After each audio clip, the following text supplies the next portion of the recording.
So in this video, I want to talk about Apollo, the email marketing tool that helps you to kind of coordinate sort of emails and do sequence emails. So follow-ups where you send one email and then you could send another email and follow up depending on sort of the response of the user. And some of my challenges with it. This is more of a rant, to be honest with you, because I just kind of go through some of the frustrations that I'm having with the tool.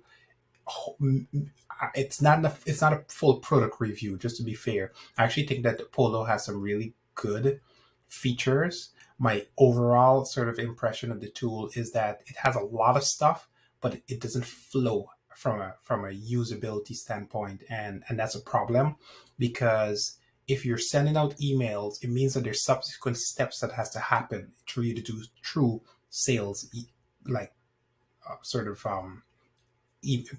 true sales process, right? Like you need to send emails out based on the people that replied, based on the people that opened your email, based on the people that, I don't know, clicked on a link. Then maybe a salesperson will call those people and then you'll basically kind of move them forward. And the problem that I have with Apollo across the board is that I can send out emails, sure, that's great. If I upload a list into Apollo, I'm not able to download back that list based on certain status or criteria. So that makes it hard for me to be able to effectively use the tool. So what I end up doing is merging the emails that I exported from Apollo in Excel. It just gets messy, is what I'm trying to get at here. So there's just a lot of frustration with the tool altogether. But I just want to be clear, it's not a knock on Apollo, the tool. It's actually one of the better tools out there for this type of stuff, prospecting. If any single thing, I'd like you to compare, and maybe I'll do a side by side comparison. But I do have another video specifically around AnyBiz, so go watch that video about AnyBiz, and you could compare. AnyBiz is a much simpler tool. Apollo is a more complex tool. However, Apollo has some of the more advanced features that I'm looking for. It just falls short on certain things that I'm trying to accomplish. So with that, hopefully this video makes some sense. Like I said, it's a bit of a rant. It's kind of what just my thought process on, like I said, just the raw thought process on the tool itself. So hopefully it makes sense to you and it helps you in your own journey trying to find a tool. So we'll switch over to the computer and then we'll go from there. Thanks. So once you're logged into Apollo, it gives you sort of an overview of your campaign and how things are going across the board. What I will say is that this is actually new to me even because there's a new control center that they have. It says it's in beta right now. And the goal is, or the idea is that you should be able to see all of your campaign, or at least the campaign that you're currently running. Now it's showing me just sort of like this week campaign. So as you can see, I sent out 280 emails this week and 34 last week. Quite a big difference. And of that, 30% open rate, 1.4% sort of unsubscribe 4, and then bounce 5, right? So it gives me some sort of perspective on what's happening across the board. And then from there, it kind of goes into, this is by to-do list. So these are people that I'm supposed to be following up with, or my sales guy is supposed to be following up with. Now, the problem that I have is that there's no efficient way to go through this list, right? There's no efficient way to go through. So for example, if I want to call this person right now, if I hover over here, let me just move this across. If I hover over this right now, there's nothing for me to make I can't make a call to this person. So I mean, I could check it off, sure, but so the problem is that I could mark it as complete, but I haven't made the call. I haven't done any single thing. Now I have this call tool up at the top here, which is kind of new to me, but it's who am I calling, right? It's this call tool here is an afterthought to this list. And that's the problem with this tool altogether. It's like it has a lot of potential and there's a lot of moving parts, but it's not necessarily sort of refining the flow. And that's kind of the problem that I have with it. So as a result, I don't use the call-in feature in here, right? So let me just explain. So, okay, I'm interested in calling this Todd guy, right? And by the way, all this information is public. I got it from a public trade association website, so I'm not showing you any single sort of private, sensitive information here, just to be clear. But okay, so I'm trying to call these guys. This is their number, right? I could pick the phone up and I could call, right? And then use microphone. Contact does not exist. What I don't even know what that means. Oh, hang up. Clear. No, I'm not trying to call. Oops. So you know what? I think I've never seen that before, but anyway, that's kind of cool. So when you pick up the phone, you dial the number, right? Call with Optimum. So this is a recording. Now, interestingly enough, I called this particular person, and now I have to select which company it is that I called. Well, I just called. It says here, call with Optimum Mechanic. So, right? Like now I have to somehow choose the contact that is associated with it. Makes no sense, right? Because I clicked on this button here. This button is associated with this particular contact. So if I prick the phone and I dial the number, which is where it's showing it in the bottom here, right? And it's showing that there's 2 contacts called participants, right? Why do I have to select the contact again? So that's kind of the problem that I'm having with this tool, is that it has a lot of potential, but it's very disconnected in the process, right? So that's one. Then let's go back for a second. So all right, let's play our native note. So let's pretend for a second that I made a call to this person, right? So I said, right, so I just this tool is disconnected from this tool. So let's say no answer, prospecting call, uses my default, no, I don't know what it is, testing, right? Log call. So that's great.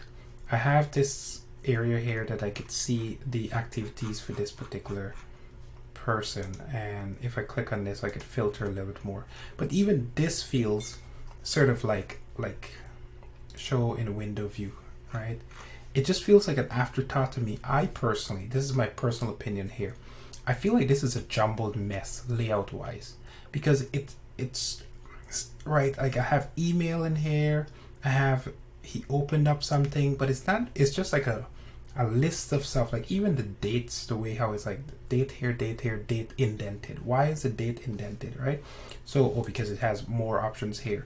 So it feels messy to me, and because it feels messy, my brain can't seem to like gravitate towards using this tool effectively. I think that's how I would classify it. So, but it does some things really, really well. Oops, how do I close this? Close up at the top here. It does some things really well. So this is problem number 1. Now, yeah, and then here, so it shows me existing contact, right? So it was approaching, in progress. It's in, currently this company is in 1 sequence, which is in this Ontario HVAC campaign, and it's active. And what is the status of the sequence? So this is a sequence, right? But what is the current status of this contact in this sequence? And I bet you it's in here, but I just have to hunt for it. So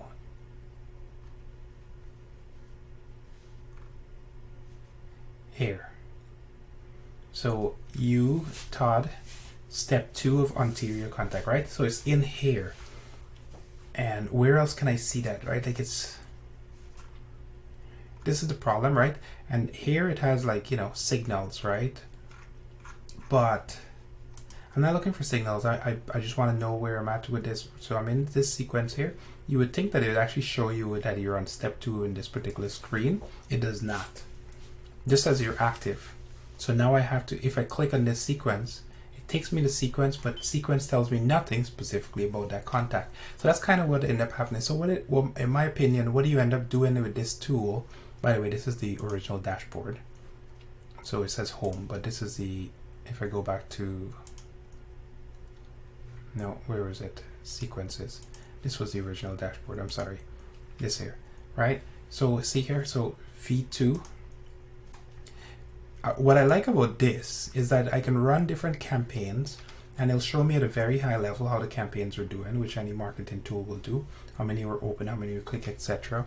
If I click into it, you know, here I have my sequences, so it gives me some idea of the performance on each level, and what's going on, right? So these obviously haven't run. Let me go to one that actually completed. So this was a previous campaign. So 92 delivered, bounce, right? 88 delivered, 33 open, 3 clicks. And then I don't know why these didn't run. Doesn't show any single thing here. That's interesting, because this campaign should have been finished, right? So the point is that what I end up doing is I'm jumping from tool to tool to tool, because this tool here has some capabilities but is not very good at something. So here I'm back on the sequence now, and total 99, cold call. This is under for the Berry Association, basically campaign. Approaching, interested. Now here's where it gets really dicey. Okay, I want to see all of the people that opened my Berry Association trade emails, right? So I'm going to click on email, and this will show me all 187 emails that was sent out from this campaign. 70 of them were open.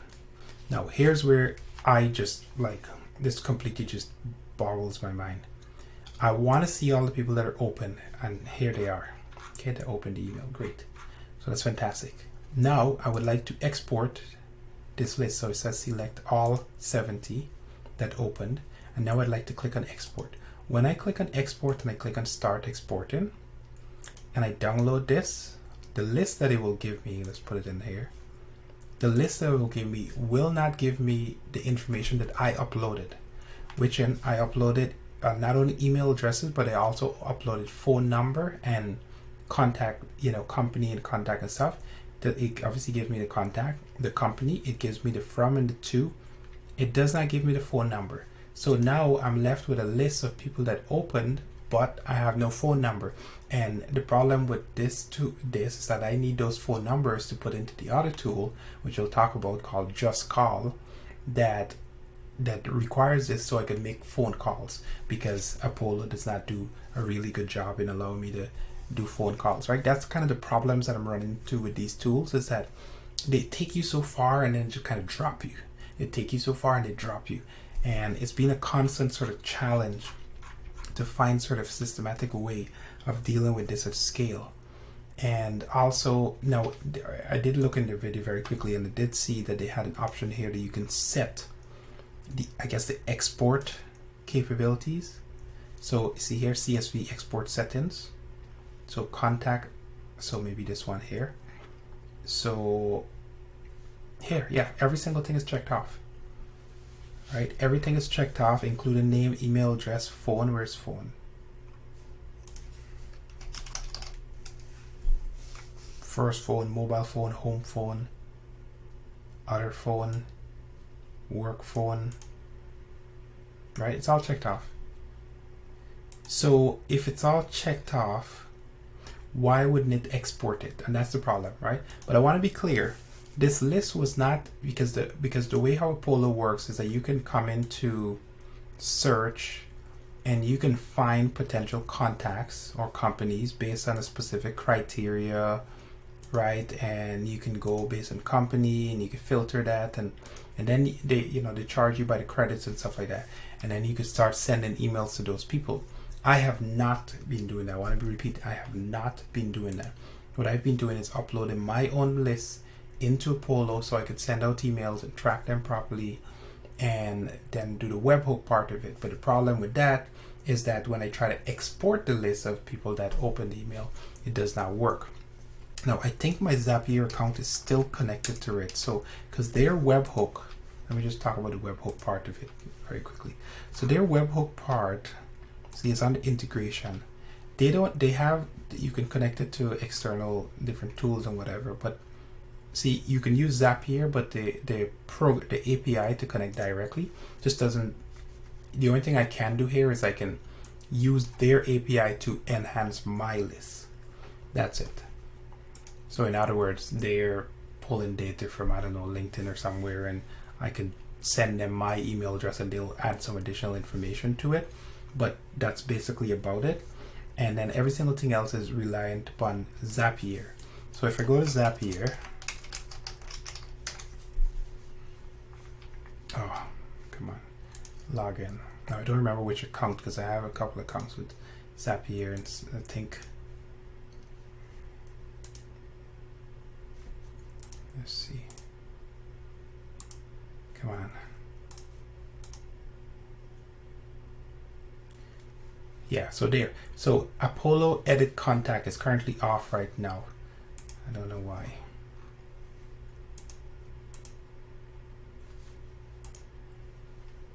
Okay, so in the Apollo edit contact, these are the options that you can ahead.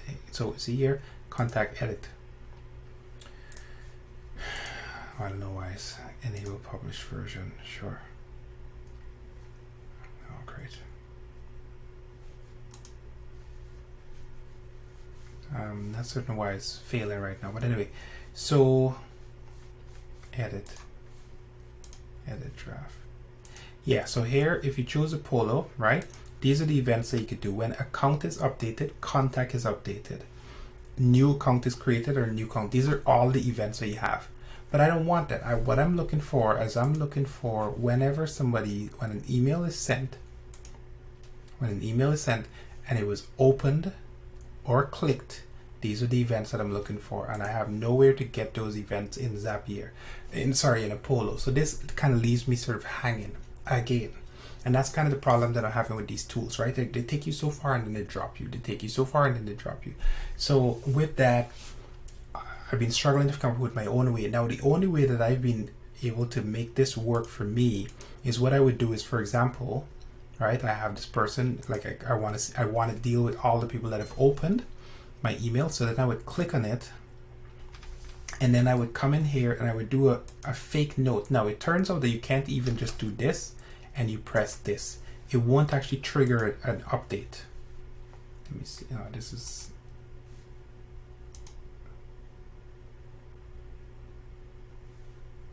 Cannot turn on Zap. Please edit Zap and correct any errors. Okay, yeah, that's... Cancel. Let me see if I could... what's the error with this? No, this is fine. It says check marks here. Change maybe.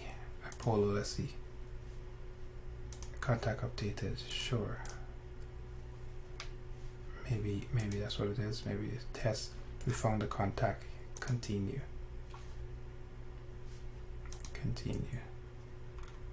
So this is, oops, API key got exposed. I'm gonna have to change that.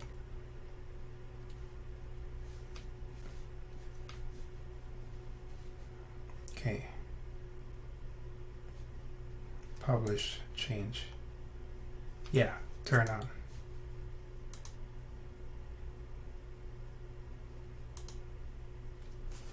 Okay, so not sure what happened in there. Right, so reset action. So anyway, what I'm going to do is I'm not certain why it's not working. Show me all green check marks, and then this is just, yeah. So what I'm going to do is, anyway, the point is that it's just I just have limitations with the way that this exists. So even with the case of the Zapier, right? Now again, I'm going to, this API key will be removed and it will be changed. So I know I'm showing this publicly, but yes, this key will be gone. So this is the problem that I have. So with that, it's a struggle. So I write a note here. You still can't. That's still not a contact update. Just to be clear, a contact update is, because that's a note update. Well, a contact update is if I click on there. No, how was I doing it before? More, edit contact info here, and then if I make a change like this, and now I could press the save button here, save contact. That's a contact update. So it's just an inefficient process, right? Like I'm jumping through too many hoops just so that I can think. Now I know I sound like I'm complaining. The Apollo actually has some really good features. It's just that it's just not working for what I'm trying to accomplish, and that's kind of the frustration with these tools altogether. So hopefully that makes a little bit of sense. I might be a little rambly in this particular video, right? Like it's not a tutorial. It's just I'm just trying to explain the challenge that I'm having with these email tools at scale and why I'm working on sort of building my own sort of platform to address some of these limitations and challenges altogether. So with that, on another subsequent video or other video, if it's not linked already, you will see sort of my thought process around the tool and my need for a simpler way to make this process more streamlined. Else you're just a career in pushing data around, right? Like that's what you're doing more than any single thing else, and that's not the business that we're in. So hopefully that helps a little bit about, if you're evaluating your own tool or Poldo as a tool for you, to how it can help you, because it does have some really good things. I don't even know if I talked about one good thing in this tool in this video, but it is what it is.